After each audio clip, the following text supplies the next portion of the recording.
because what I'm going to talk about today is not comfortable.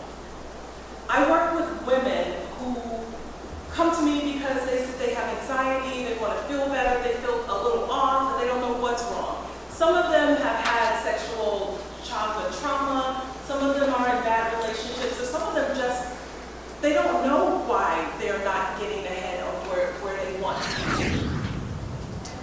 This word right here. And that's why I ask you guys to get uncomfortable with me, because nobody wants to talk about this. But this keeps us from being our best.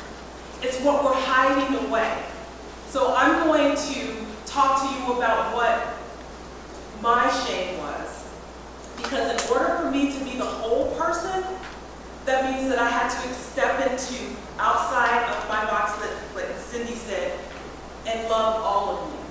And in doing that, I had to let go of the parts, the shallow parts. 12 to 14 years old.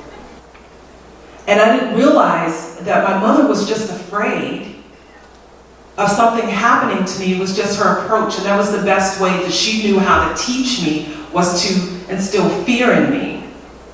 And that fear made me feel ashamed. And it feels heavy, doesn't it? I know you guys are in this with me, and I can see the faces right here, but that's how it felt on me at that age. 18 to 21 years old. I figured I can escape. I can go to college. Nobody knows me. And I can make up my own life. I can make a story about who I want to be, who I am. So, I pretended to be someone else. And I lied about my family. When they said, "You from 13 kids? That must have been a lot of fun." And I go, "Yeah, it was. That was a lot of fun." But they didn't really know what my Thanksgivings were like. They didn't know what my day-to-day was like when we had to move again, when people called us gypsies, because we had to move again. And all the shame that was around that. All the shame that my mother, who was struggling to keep it together with the 13 kids, was going through. And what she couldn't handle, she projected onto us. And I took it in as being in her way, as being shame, a part of her shame. When I say I found out, because I go, I'm making up my own persona, I'm going to be somebody else, so I joined student council. Nobody knew I was failing, because I wasn't prepared for college. There it was. Kept showing up. So it kept showing up here and there in my life.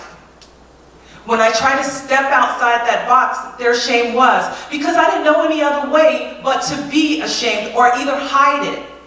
So I joined the military, and I'm thinking, okay, I can get away some more. So I learned about this, a SCIF.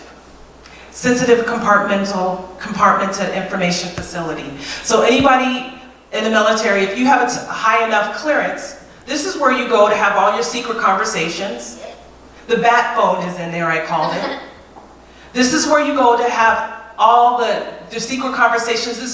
It's like Vegas. Whatever happens in Vegas does what? Stays in Vegas. Yes. Whatever happens in the SCIF stays in the SCIF. So I figured that's what I was carrying around with me. That's where I was going to lock up all of my shame. It was going to go there. And I was the only one who had the combination and the clearance to get in. So I would walk around with my made-up stories about who I was, what I was going to do, and how amazing I was, and everybody's like, "You're so good." Now you may be walking around with your own SCIF, and I tell you this is about, 4 tons. So I thought I was getting away from it, but it was following me, or maybe I was dragging it. I don't know, but there it was, because every now and then I hear, "Demita, let me out. You need to come in here and talk to me and deal with this. You need to deal with all this stuff about what happened with you and your mom, what happened with all these things in your family, and these things with your brother, and the things that you're so ashamed of. Let me out." No. wasn't ready to deal with it, didn't know how to deal with it. So I pretended. I kept pretending to be something that I wasn't. But the thing is, I couldn't figure out why I wasn't getting ahead in life, why I wasn't excelling at the things that I want to excel in. It's because of this. I wasn't being my whole self because the parts that I wasn't ready to deal with were still there. Sunday, November 10th, 2013, I get a phone call from my doctor that says, yes, it's breast cancer. So you can imagine I went through all of the emotions that people go through when they have a diagnosis like that. But the biggest one was confusion. God, I did everything right. I did what you told me to do. I've been amazing to people. I've been helping everyone. I'm so good. Look at me. Really, Dee? Really, Demita Joe? People don't even know who you are. And you stand before them and tell them how amazing they can be when you haven't dealt with your own shit. Surrender. That was my next step. That's what I had to do. Out of all of those steps that I had, in order for me to step out of the shame, I had to surrender. So guess what? I had to go, okay, Skip, it's me and you. Open the door, come on out. Me and you, what we gotta do? What we have to do to deal with this right now? So one by one, I dealt with my crap. I did the work so that I can stand before you right now and say, I'm not ashamed of anything. This is me. So when people come in my office and their heads are downturned and they're going, and they're crying and they don't want to tell me what's going on with them, and I just go, I got you. I got you, girl.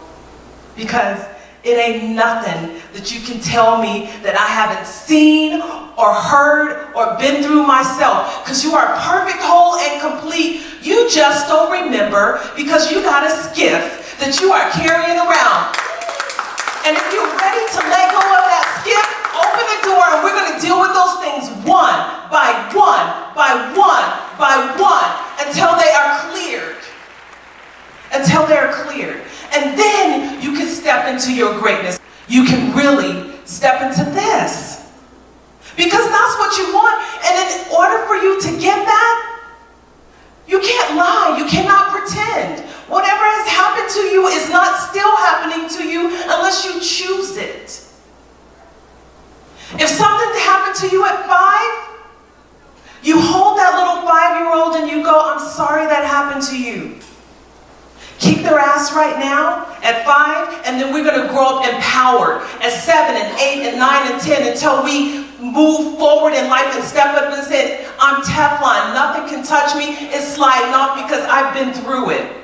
I'm not carrying the skiff anymore. So you move from success to this, sensational success. When you can stand in your power and say, I'm beautiful. Yeah. I'm magnificent.